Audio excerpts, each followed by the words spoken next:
Donc shalom, shalom à tous les enfants de Dieu. Nous poursuivons notre partage sur l'enseignement que nous avons intitulé l'obstacle à nos prières. Donc il y a des choses qui font obstacle à nos prières. Nous avions essayé d'étudier hier Matthieu chapitre 6 à partir du verset 12 dans lequel nous avions vu la manière dont les obstacles peuvent agir en fait dans la vie des croyants.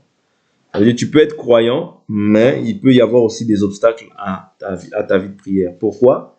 Parce qu'il se peut que tu aies fait quelque chose ou une action qui déplaît à Dieu.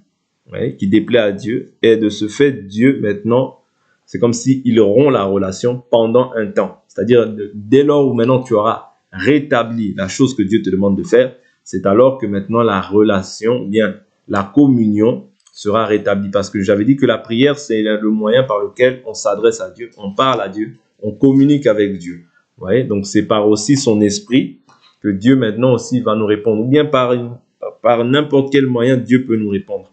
Mais néanmoins, c'est-à-dire pour pouvoir garder une communion saine et parfaite avec Dieu, il nous faut au préalable nous examiner pour voir s'il n'y a rien qui peut mettre un obstacle à la foi que nous confessons, ou bien à la marche que nous avons. Voilà pourquoi Paul nous dit, examinez-vous chaque jour sur votre très sainte foi. Examinez-vous chaque jour sur votre très sainte foi. C'est-à-dire, nous devons nous examiner dans la marche dans laquelle nous sommes, dans la foi dans laquelle nous sommes. Pourquoi? Parce que l'examen te permet de pouvoir savoir si il y a quelque chose que tu as fait, ou bien qu'on t'a fait, que tu n'as pas gardé dans le cœur. Nous avions vu hier un peu les choses qui font que la communion peut être, si on peut le dire ainsi, dégradée, ou bien elle ne peut pas être parfaite, parce que notre communion doit être parfaite avec le Seigneur. Et pour qu'elle soit parfaite, il nous faut observer la parole. Voilà pourquoi l'Écriture dit, je serre ta parole dans mon cœur afin de ne pas pécher contre toi. C'est-à-dire que tu peux manifester un péché dans la vie. Donc, c'est toujours contre Dieu.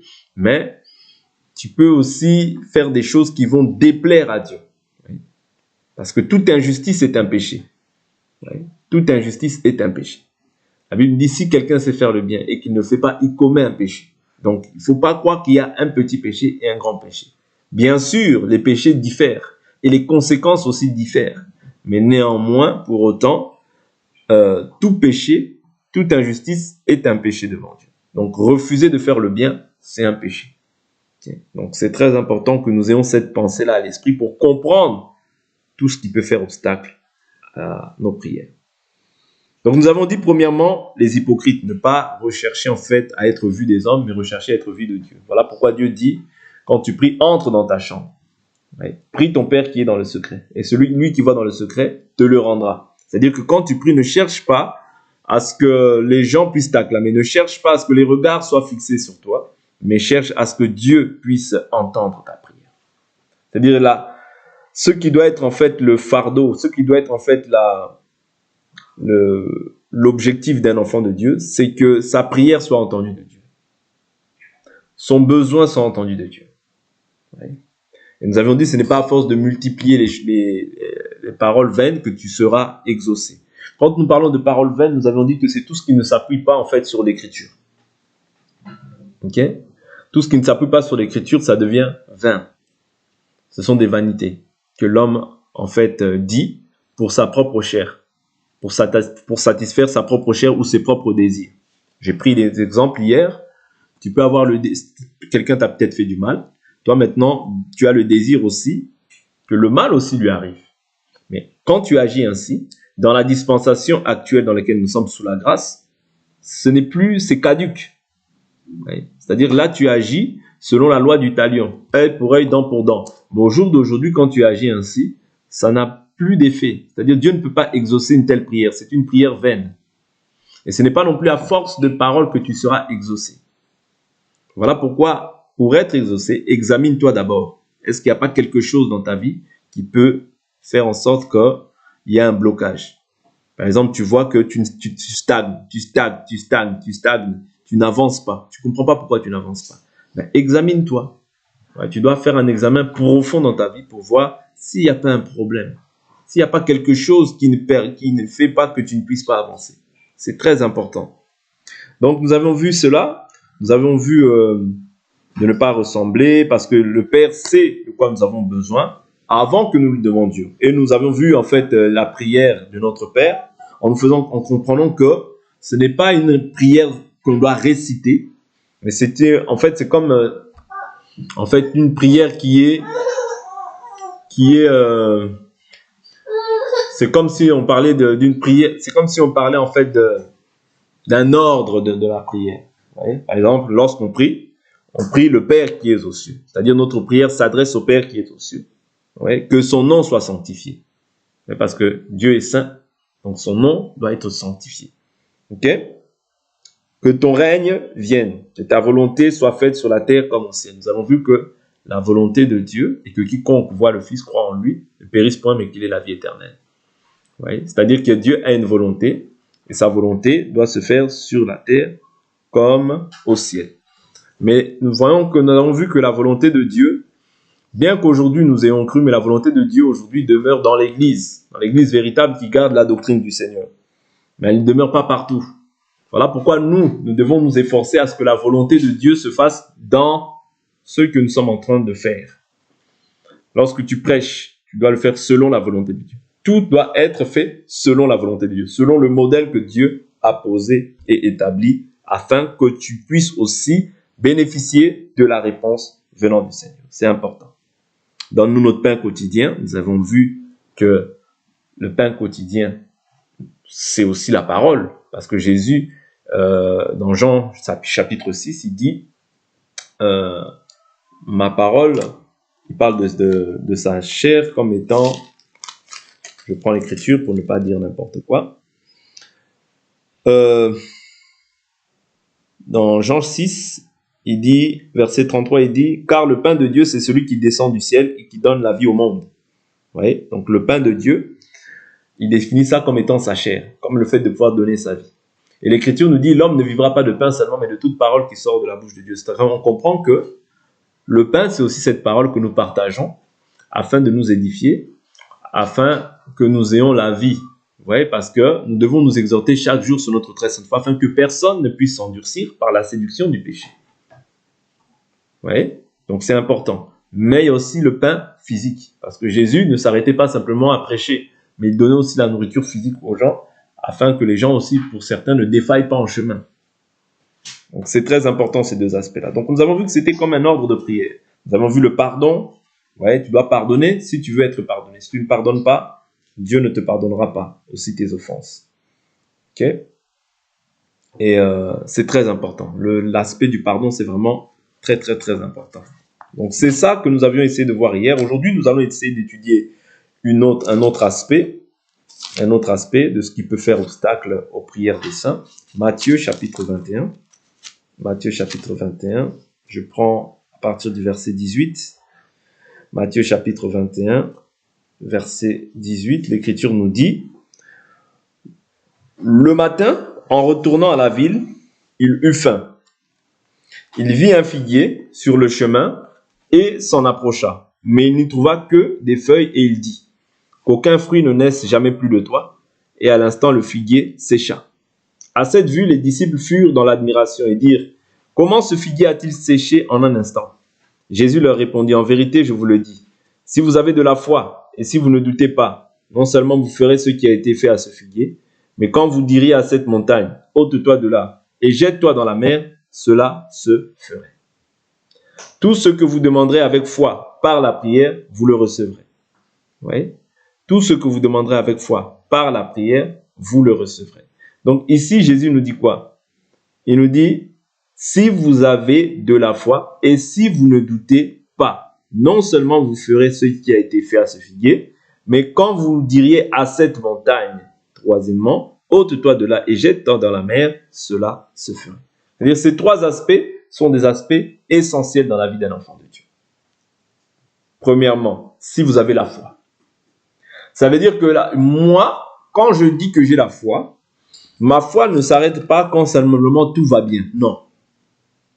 Ma foi aussi doit être agissante quand tout ne va pas. Parce que la foi, c'est pas simplement accepter Jésus quand tout va bien. Non.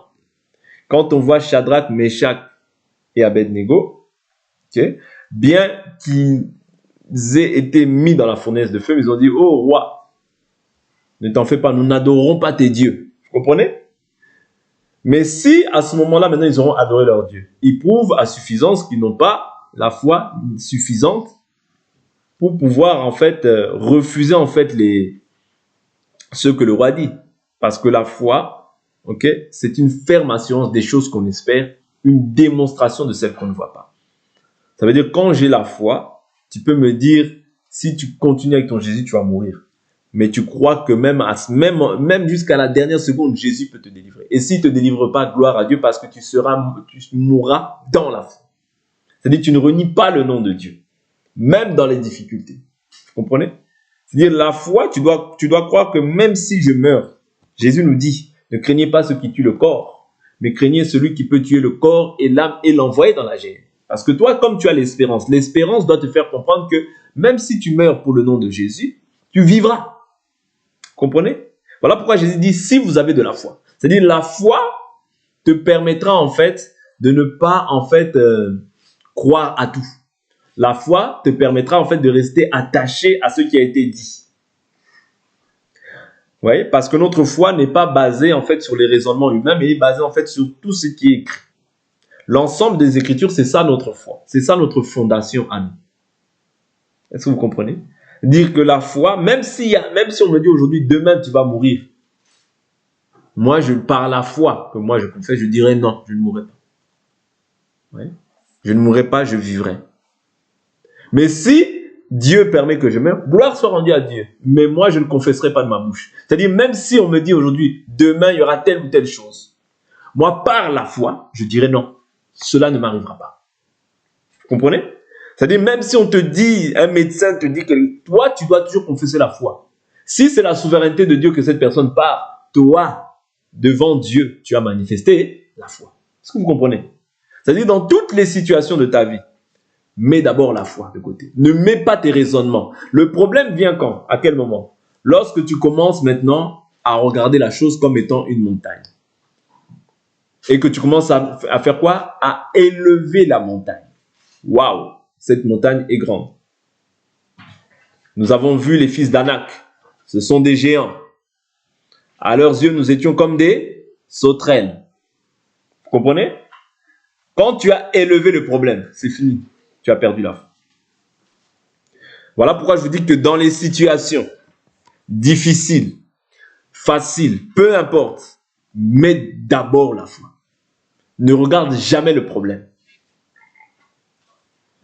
Ne regarde jamais le problème. Parce que dès lors où tu regardes le problème, c'est fini. Tu ne vas plus regarder les Écritures. Tu ne vas plus regarder ce qui est écrit, mais tu vas regarder ce que tu vois. Or, ce que tu vois, ce n'est pas la vérité, c'est une réalité.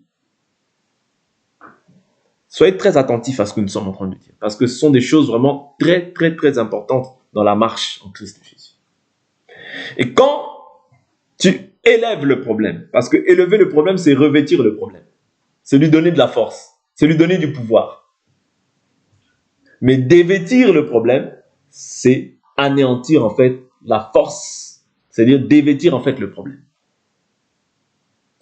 Je vous prends souvent des fois cette écriture. Lorsque David se présente au combat face à Goliath, il dit qui est c'est-à-dire la manière dont David perçoit Goliath et la manière dont les Israélites qui pendant plus de 39 jours couraient, fouillaient de face à Goliath, la manière dont eux ils ont perçu, la manière dont David le perçoit, David est en train de le déshabiller. C'est-à-dire David, il amoindrit le problème. Mais eux, ils sont en train de faire quoi? Ils sont en train de revêtir le problème. Le problème que nous avons, c'est que face au problème, nous élevons le problème. C'est mon problème. Et tu en fais ton problème. Non. Déchargez-vous sur lui de tous vos soucis, car il prend soin de vos âmes. Ton problème, ce n'est pas ton problème. Toi, tu n'as plus le problème. Toi, tu es crucifié avec le Christ. Ce n'est plus toi qui vis, c'est Christ qui vit en toi. C'est-à-dire, ton problème à toi, ce n'est plus ton problème, c'est le problème de Christ. Mon problème, c'est son problème. Parce que moi, je suis mort avec lui. Et ce n'est plus moi qui vis, individu, c'est Christ qui vit en moi. Si Christ vit en moi, il a la capacité de pouvoir dire à ce vent, à cette tempête, tais-toi. Il a la capacité de pouvoir faire cesser le problème qui paraît incessant. Mais si toi, tu regardes avec tes yeux humains, toi, tu n'auras aucune capacité. Voilà pourquoi ne mets pas ton intelligence quant à ce qui concerne la foi. Ne mets pas tes études quant à ce qui concerne la foi. Mets la parole à l'exercice. Mets la parole au centre de tout. Parce que c'est plus toi qui vis. Si c'est toi, tu ne pourras rien faire en fait. Est-ce que vous comprenez? Même le miracle qui peut s'opérer, ce n'est pas toi, mais c'est Christ qui est en toi. C'est Christ qui se sert de toi pour pouvoir faire quelque chose. Mais ça, au préalable, il faut accepter que ce n'est plus toi qui vis. Si c'est toi qui vis, tu diras, oh là là là là. Mais ça, c'est impossible. Mais ça, vous voyez, ça, c'est humain. Mais la foi, c'est le surnaturel. C'est appeler à l'existence ce qui n'existe pas. Et c'est ça qui fait blocage à beaucoup. C'est ça qui fait obstacle à beaucoup de choses. Des fois, il y a des choses, Dieu veut guérir. Dieu veut opérer au travers de toi. Mais quand tu te présentes devant le problème, ah non, ça moi, je laisse. À ce moment-là, tu n'as pas manifesté la foi. Voilà pourquoi dans toutes les situations, peu importe le nom, peu importe la situation, peu importe le pouvoir ou bien la gloire que les gens donnent à ce pouvoir, à cette situation, toi, mets la parole de Dieu devant toute chose. David dit, qui est cet incirconcis qui trouble les troupes de l'Éternel? Il déshabille le problème. Oui. Mais si tu revêtus le problème, tu vas défaillir devant l'adversaire. C'est naturel. Oui. Si tu revêtus le problème, tu défailles devant l'adversaire. Pourquoi? Parce que tu n'as pas mis en fait l'élément important au devant. Or, l'élément important que Dieu veut voir en toi, c'est la foi. Sans la foi, il est impossible de lui être agréable. Il faut que celui qui s'approche de Dieu croit que Dieu existe et qu'il est le rémunérateur de ceux qui le cherchent. C'est-à-dire que quand tu mets la foi, tu crois que Dieu existe. Mais quand tu ne mets plus la foi, tu crois que Dieu... En fait, tu limites Dieu. Tu fais de Dieu un incapable. Vous comprenez? Mais tu ne peux pas limiter Dieu. Tu ne peux pas le limiter. Oui. Mais quand tu ne mets pas la foi en exercice, en fait, tu as l'impression que Dieu ne peut pas agir dans cette situation. C'est-à-dire que tu as l'impression que cette situation-là, elle peut dépasser Dieu. Non. Rien ne peut dépasser Dieu. Oui? Rien ne peut dépasser Dieu.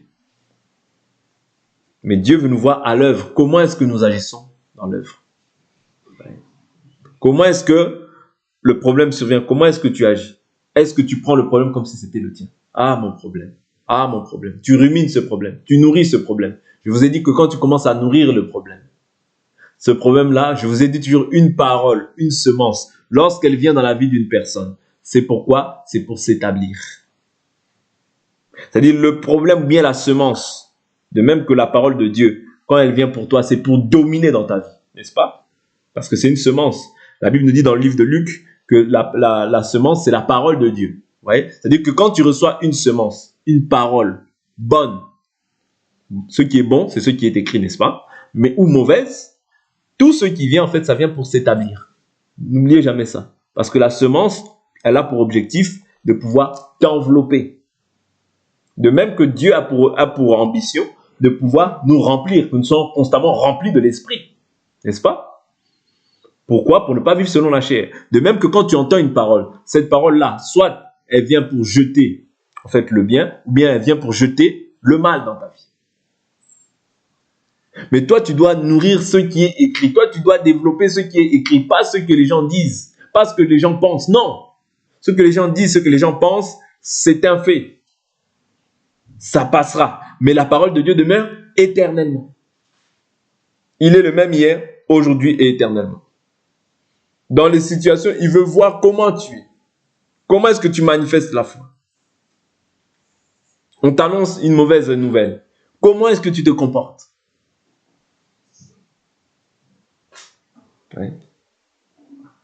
On t'annonce ça. Ah, tu t'effondres. Non, tu n'as pas la foi. Comme il faut. C'est-à-dire, pour plaire à Dieu, il faut d'abord qu'il y ait cet élément-là.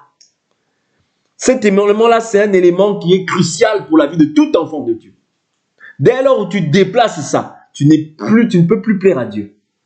Parce que Dieu veut que, dans les épreuves, tu lui dis, Seigneur, vois ma situation. C'est ça que Dieu attend. Pour se glorifier, afin que tu lui rendes gloire. Pourquoi il y avait beaucoup de malades qui venaient auprès de Jésus? Pour qu'ils puissent rendre gloire à Dieu. C'est-à-dire, dans ta situation, on peut te dire aujourd'hui, tu as telle maladie. Mais ne commence pas à dire ma maladie. Non, commence à dire, Seigneur, tu as dit dans ta parole que il n'y aura pas, je ne souffrirai pas des épidémies qui ont été placées en Égypte, qui ont été données en Égypte. Tu commences à décréter ce qui est écrit. Et tu vas voir que comme tu as appelé à l'existence ceux qui n'existent pas, tu vas voir que cette chose-là maintenant va revêtir un corps. Parce que l'écriture, la parole doit revêtir un corps. De même que Jésus a revêti un corps, il est la parole faite chair. De même que maintenant cette écriture, elle va revêtir quelque chose, un corps dans ta vie. C'est-à-dire, elle va venir ôter le mal maintenant qui agit en toi. Parce que c'est une écriture. Tout a été fait par la parole. Quand les gens envoient des malédictions, quand les gens envoient des condamnations, c'est par la parole. Parce que eux, quand ils envoient des malédictions, ils ont la foi dans leur divinité païenne que ça va t'atteindre. Mais nous, Dieu nous garde. Mais quand Dieu te garde, il ne te garde pas en vain. C'est-à-dire qu'un jour, il permettra aussi que le mal puisse t'arriver pour voir comment est-ce que tu agis. Est-ce que tu as vraiment foi? La foi que tu dis, j'ai la foi, j'ai la foi. Maintenant, ça doit être éprouvé. Comprenez? Et dès lors où maintenant toi tu doutes, ou dès lors où maintenant toi tu mets foi à cette chose-là, c'est fini. La chose vient, elle s'établit, elle s'établit, elle s'établit. Parce que quand tu la nourris, quand tu rumines ça dans ton cœur, ça prend de la place, ça prend de la place, ça prend de la place jusqu'à ce que tu sois enveloppé. Voilà pourquoi l'Écriture dit, le péché nous enveloppe facilement. Parce que quand tu n'agis plus dans la justice c'est avoir la foi. Mais quand tu agis maintenant dans l'injustice, c'est quand tu n'as plus la foi, tu es injuste. Or, toute injustice est un péché. Vous comprenez? C'est-à-dire que dès lors où maintenant toi tu demeures injuste vis-à-vis de la parole, tu n'es plus agréable à Dieu. Et tu vas demander à Dieu, mais en fait, c'est un obstacle. Parce que Jésus nous dit quoi ici? Si vous avez de la foi, c'est-à-dire si tu n'as pas la foi, c'est fini, tu n'es pas exaucé. Parce que sans la foi, il est impossible de lui être agréable. Et il dit, et si vous ne doutez pas, le doute aussi, vous voyez, vient mettre une barrière à l'exaucement. Voilà pourquoi ces deux éléments-là, il ne faut jamais que tu les développes. Le doute, vous voyez, la foi. Parce que quand tu as la foi, parce que quand tu as la foi, tu bannis le doute, tu bannis la crainte, tu bannis la peur, tu bannis toutes ces choses-là. Parce que tu as l'assurance dans ce que Dieu a dit. Notre soubassement de la foi, notre socle, ou bien notre fondation, elle est écrite, elle est placée dans les Écritures. Quand Dieu dit, par exemple, je ne te laisserai pas, je ne t'abandonnerai pas. Toi, tu connais cette Écriture. Mais maintenant, tu traverses un moment de difficulté, ou bien un moment de solitude. Oh Seigneur, tu as dit, tu ne m'abandonneras pas, tu ne me délaisseras pas. Tu confesses cette Écriture, c'est tout. Et cette Écriture-là, elle va te donner encore de la force. Parce que la Bible dit, ceux qui se confient en l'Éternel, ils renouvellent leur force. Oui. C'est-à-dire, se confier en l'Éternel fera que tes forces soient renouvelées. Fera que tu sois encore encouragé, fortifié face à l'épreuve. L'épreuve ne vient pas pour rien. L'épreuve vient pour voir est-ce que réellement cette personne a la foi. Voilà pourquoi dans les épreuves, on ne doit pas douter. Le doute, en fait, fait en sorte que tu vas demander quelque chose, tu vas avoir un problème, parce que les montagnes, ici, ce n'est pas une montagne physique comme ça. Les montagnes, en fait, ici, sont liées aux problèmes, aux soucis qu'on peut traverser. Oui, parce que si tu vas même devant une montagne, tu dis, saute-toi, ôte-toi de la mer, ça ne se fera pas. Mais, simplement pour nous faire comprendre que ce sont les problèmes, les soucis, les difficultés qui peuvent s'élever dans nos vies. Vous comprenez? C'est ça, les montagnes, qu'on appelle les montagnes. Ok? Donc, si vous ne doutez pas, si vous avez de la foi, tu diras, ôte-toi, vous direz à cette montagne, ôte-toi de là et jette-toi dans la mer, cela se ferait. Tout ce que vous demanderez avec foi par la prière, vous le recevrez. C'est-à-dire que tout ce que tu demanderas avec foi par la prière, tu le recevras. C'est-à-dire, si tu ne le reçois pas, soit ce que tu as demandé est une convoitise, et je vous ai dit toujours que Dieu exauce nos besoins, pas nos convoitises. Parce que la Bible dit, Dieu sait de quoi vous avez besoin. Vous voyez, tes besoins, Dieu les connaît. Et maintenant, toi, face au problème, ne doute pas, ne crains pas. Ouais. Aie toujours une ferme assurance dans la foi et dans l'espérance que donnent les Écritures. Parce que cette Écriture, elle a pour objectif de nous donner l'espérance. Et la Bible nous dit que l'espérance ne trompe point. L'amour de Dieu est répandu dans nos cœurs par le Saint-Esprit. Nous devons confesser l'espérance. Nous devons confesser la victoire lorsque le problème s'élève. N'élève jamais le problème. C'est la grande erreur qu'on fait souvent. Ouais. Même si tu vois que le problème commence à survenir, même si tu vois que la pensée commence à revenir, commence à intercéder, commence à prier. Il est écrit « Arrière de moi, Satan ».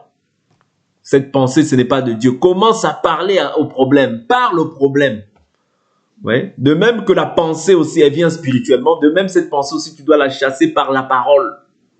Parce que c'est la parole qui est le remède pour pouvoir chasser, en fait, toutes les traits enflammés que l'ennemi envoie dans ta pensée. Pour te déstabiliser. Pour t'ébranler. Parce que les traits enflammés de l'ennemi ne viennent pas pour rien. Ils viennent pour pouvoir te dérouter. Pour que tu puisses y mettre foi et que tu puisses être disqualifié. Parce que le diable connaît, quand je parle du diable, c'est-à-dire Lucifer connaît les lois du ciel. Quand tu doutes, quand tu es incrédule, c'est là où aussi ta bénédiction ou bien la grâce que Dieu avait placée au devant de toi sera arrêtée. Je prends le cas d'Ézéchias. Ésaïe vient le voir pour lui dire « Donne tes ordres à ta maison, tu vas mourir. » Vous comprenez? Mais Ézéchias, qu'est-ce qu'il dit? Il tourne la tête, il répond d'abondantes larmes, il dit « Seigneur, souviens-toi de moi. J'ai marché au devant de toi avec intégrité. » Ouais. Le Seigneur se souvient. Ésaïe est dans la cour et lui dit « Va dire à mon serviteur Ézéchias que je lui ajoute encore 15 années. » Vous comprenez? Ça veut dire que dans le problème, il n'a pas commencé à dire « Bon, tu veux mourir? Ah, mais c'est fini pour moi. C'en est fini pour moi. » Non. Commence aussi à dire au Seigneur « Seigneur, j'ai fait ça. Souviens-toi. » Voilà pourquoi ici, il faut qu'on soit riche en bonnes œuvres. Quand tu fais des œuvres, Dieu se souvient de ce que tu fais. Quand tu fais le bien, Dieu se souvient du bien que tu fais. Parce que ça fait partie de notre foi, faire le bien. Il a dit, souviens-toi de moi. Ouais. Souviens-toi de moi. Okay? Et le Seigneur a renvoyé son serviteur. Simplement pour nous faire comprendre qu'une situation vient, toi ne faiblis pas, toi ne défaille pas, mais toi confesse ce que dit la parole. Tu sais, par exemple, si par exemple on te dit tu vas mourir, toi tu ne peux pas dire, tu ne peux pas accepter. Non, je vous ai toujours dit que la mauvaise prophétie, on la refuse. On la refuse. La personne peut dire ce qu'elle veut. Oui, oui, tu dis bon d'accord, je l'entends. Mais moi je ne crois pas à ça. Moi je crois en ce qu'il est écrit. Oh, je t'ai vu dans un songe, j'ai vu que tu mourais dans un songe. Ok, il n'y a pas de souci. Mais moi je crois qu'il est écrit, l'ange tu confesses la parole. Vous comprenez? Tu confesses la parole. Et tu refuses cela au nom de Jésus-Christ. Vous voyez? C'est très important. Même si tu vois quelque chose qui n'est pas à ton avantage, refuse-le, condamne-le. La Bible nous dit, toute arme de guerre forgée contre toi sera nulle et sans effet. Tu ne peux pas accepter ça. Tu dois commencer à intercéder, à te lever pour ce que tu as vu. Si même tu vois un songe qui n'est pas favorable, qui ne va pas à ton avantage, lève-toi, commence à prier et à refuser ça, non, à condamner ça dans le songe. C'est très important. Mais si tu acceptes ça, c'est-à-dire si tu acceptes ça, il y a des choses, c'est comme ça. C'est-à-dire si tu acceptes ça, tu ne fais rien, tu restes oisif par rapport à ce que tu vois, eh bien ces choses-là aussi t'arriveront. Pourquoi? Parce que quand Dieu te montre quelque chose, c'est aussi pour que tu puisses te lever dans la prière par rapport à certaines choses que tu peux voir et condamner ces choses-là afin qu'elles n'aient pas d'effet. Parce que le diable peut préparer aussi des choses dans le secret. Mais quand Dieu te montre, il peut aussi te montrer quels sont ceux qui se préparent. Maintenant, toi, tu te lèves en prière pour condamner cette chose-là. Mais si tu lèves, tu dis, oh, moi, j'ai vu ça. Oui, c'est bien. Mais qu'est-ce que tu fais? Quand tu vois quelque chose de mal, tu te lèves, tu le condamnes. Ouais. Tu le condamnes par la prière. Parce que cette chose-là s'est fait spirituellement. Toi aussi, dans le spirituel, tu dois aussi être agissant. Ouais. Pour condamner, en fait, tout ce que le monde des ténèbres est en train de planifier contre ta vie. Est-ce que vous comprenez? Pourquoi? Parce que ces choses-là peuvent créer, c'est-à-dire quand tu restes oisif par rapport à certaines choses, ces choses par la suite des temps peuvent aussi créer des obstacles, peuvent aussi créer des conflits ou des problèmes. Peut-être que ce ne sera pas un obstacle, mais cela peut créer aussi des problèmes dans ta vie. Oui? Donc c'est très important de comprendre que quand il y a quelque chose, place la foi devant. La foi est basée, je vous dis toujours, sur tout ce qui est écrit. Vous avez été édifiés sur le fondement des apôtres et des prophètes, Jésus-Christ étant la pierre angulaire. C'est-à-dire notre foi, c'est tout ce qui est écrit, c'est l'ensemble des Écritures que nous mettons en pratique pour la gloire de Dieu. Okay? Nous ne pouvons pas rejeter quelque chose et nous ne pouvons pas aussi douter. Non. Quand Dieu te dit quelque chose, toi tu dois croire qu'il a aussi la capacité de pouvoir l'accomplir, cette chose. Ne limite pas Dieu. Ne doute pas. Si Dieu te dit, par exemple, toi, je ferai de toi une personne grande, je ferai de toi ceci ou cela, accepte, crois. Crois et garde cette promesse-là dans ton cœur. L'Écriture nous dit, même si la promesse tarde, elle s'accomplira certainement. Parce que c'est Dieu qui l'a dit. Quand Dieu dit, il a aussi la capacité de pouvoir accomplir la chose. Que les hommes se lèvent, que les paroles des hommes s'élèvent, que les blocages s'élèvent à la manière des hommes. Dieu a le dernier mot. Mon Rédempteur se lèvera le dernier. Vous comprenez? C'est lui qui se lèvera le dernier dans ta situation. Voilà pourquoi tu dois bannir le doute. Tu dois bannir la crainte. Une pensée vient pour te faire douter. Ne doute pas. Reste ferme dans tes convictions et dans ta ligne de conduite. Dans la foi que tu confesses, reste ferme. Reste attaché aux promesses. Reste attaché à la parole. Reste attaché à ce que Dieu a dit. Et tu verras sa gloire. Je vais prendre une dernière écriture. Jean chapitre 12. Jean chapitre 12.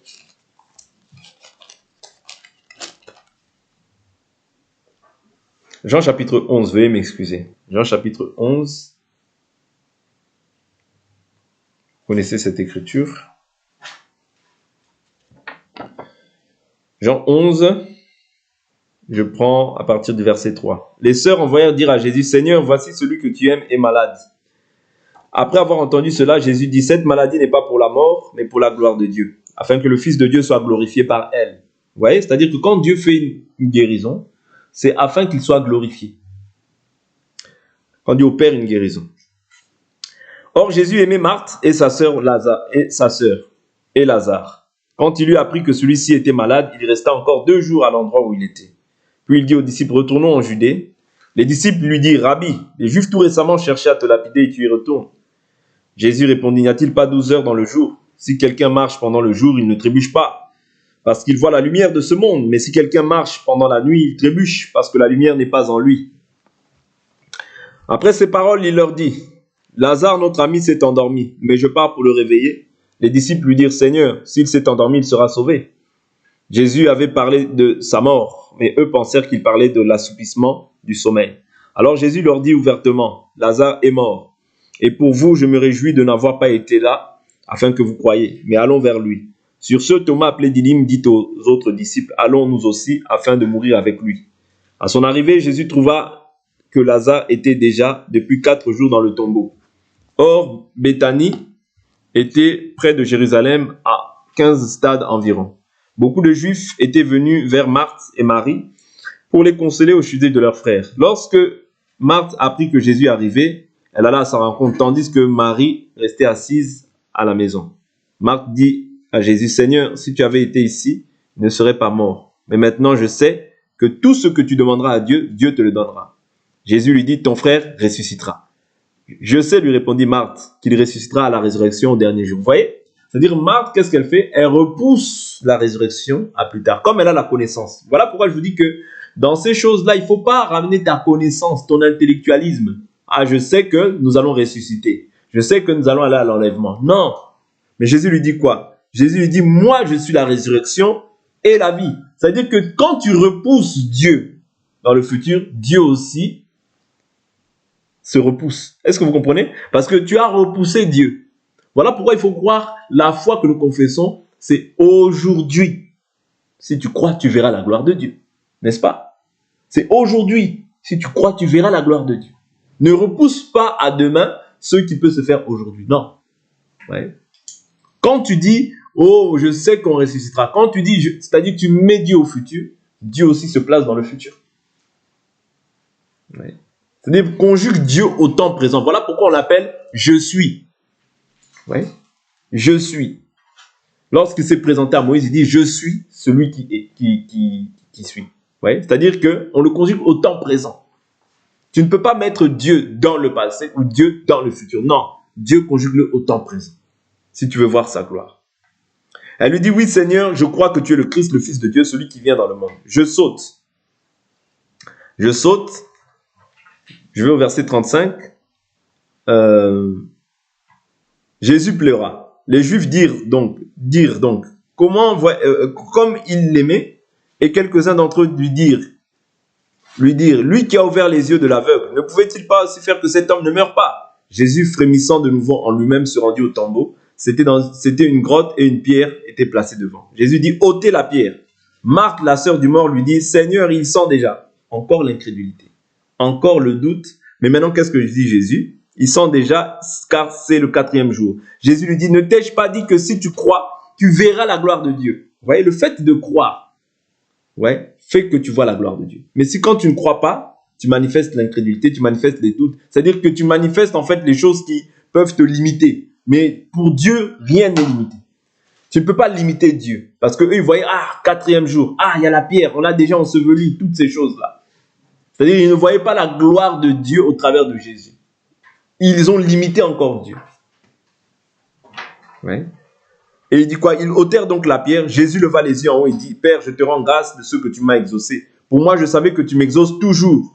Mais j'ai parlé à cause de la foule, de ceux qui se tiennent ici, afin qu'ils croient que c'est toi qui m'as envoyé. Après avoir dit cela, il cria d'une voix forte, Lazare, sors! Et le mort sortit, les pieds et les mains liés, bandelettes et le visage enveloppé d'un linge. Jésus leur dit, déliez-le et laissez-le aller.